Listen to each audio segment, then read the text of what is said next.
Santapan Harian Rabu 10 Juni 2020. Hari ini kita akan membaca 2 Korintus pasalnya yang ke-6 ayat yang ke-11 hingga pasal yang ke-7 ayatnya yang pertama. Namun sebelumnya, mari kita berdoa. Saat ini kami merendahkan hati. Saat ini hati kami siap untuk menerima sabda-Mu. Bersabdalah ya Allah, karena kami siap untuk menerima dan melakukannya. Di dalam-Mu Kristus, kami berdoa. Amin. 2 Korintus pasal 6 ayat 11 sampai pasal 7 ayat 1. Hai orang Korintus, kami telah berbicara terus terang kepada kamu.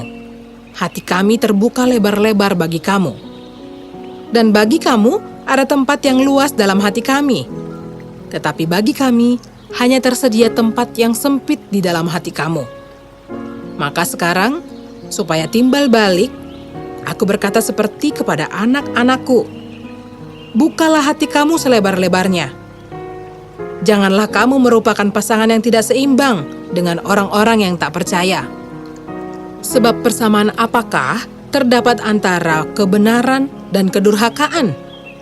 Atau bagaimanakah terang dapat bersatu dengan gelap? Persamaan apakah yang terdapat antara Kristus dan Belial? Apakah bagian bersama orang-orang percaya dengan orang-orang tak percaya? Apakah hubungan bait Allah dengan berhala? Karena kita adalah bait dari Allah yang hidup, menurut firman Allah ini. Aku akan diam bersama-sama dengan mereka dan hidup di tengah-tengah mereka. Dan aku akan menjadi Allah mereka, dan mereka akan menjadi umatku. Sebab itu, keluarlah kamu dari antara mereka, dan pisahkanlah dirimu dari mereka, firman Tuhan. Dan janganlah menjamah apa yang najis, maka aku akan menerima kamu. Dan aku akan menjadi bapamu, dan kamu akan menjadi anak-anakku laki-laki dan anak-anakku perempuan. Demikianlah firman Tuhan yang Maha Kuasa. Saudara-saudaraku yang kekasih, karena kita sekarang memiliki janji-janji itu, marilah kita menyucikan diri kita dari semua pencemaran jasmani dan rohani, dan dengan demikian menyempurnakan kekudusan kita dalam takut akan Allah. Sahabat Santapan Harian, Allah yang selalu mengasihi manusia, selalu juga menyediakan orang-orang yang siap menegur orang-orang yang berdosa agar kembali ke jalan yang benar. Bagaimana dengan orang yang berdosa itu? Apakah ia mau mendengarkan teguran atau malah sebaliknya, menutup hati dan tidak mau tahu? Paulus menegur, "Hai orang Korintus." Ia telah membuka hatinya lebar-lebar untuk berbicara dan memberitakan firman Tuhan. Namun jemaat menganggap berita itu hanya angin lalu saja. Karena itu tidak aneh apabila ia tidak mampu menerima sikap jemaat tersebut. Paulus pun menulis nasihat. Bukalah hati kamu selebar-lebarnya. Ia ingin jemaat memperhatikan firman Tuhan dengan baik. Sebagai orang beriman, kita diharapkan mampu meningkatkan kualitas iman kita. Bukan sebaliknya, membiarkan iman itu menurun, apalagi meninggalkan iman.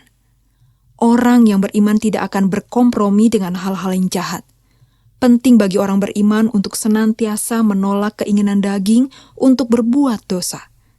Kita harus mematikan setiap perbuatan dosa, termasuk dosa yang tampaknya tidak bermasalah. Keinginan berkompromi dengan orang yang tidak benar sangat mendukakan hati Allah. Itu sama seperti menyatukan bait Allah dan kuil berhala. Seperti bait Allah yang kudus, hidup kita hanya boleh diisi dengan kebenaran, terang, dan iman kepada Kristus. Kita perlu mencegah hal-hal yang tidak disukai Allah.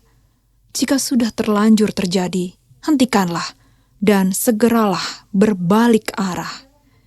Kehidupan yang diperkenan Allah menjunjung tinggi kemuliaan namanya.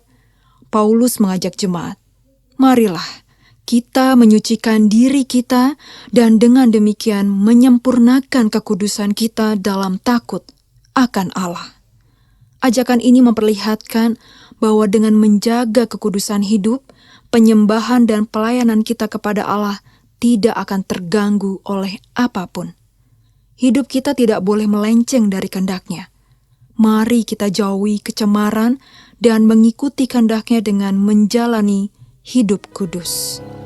Mari kita berdoa.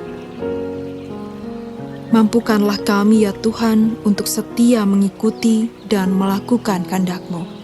Di dalam Kristus Yesus kami berdoa. Amin.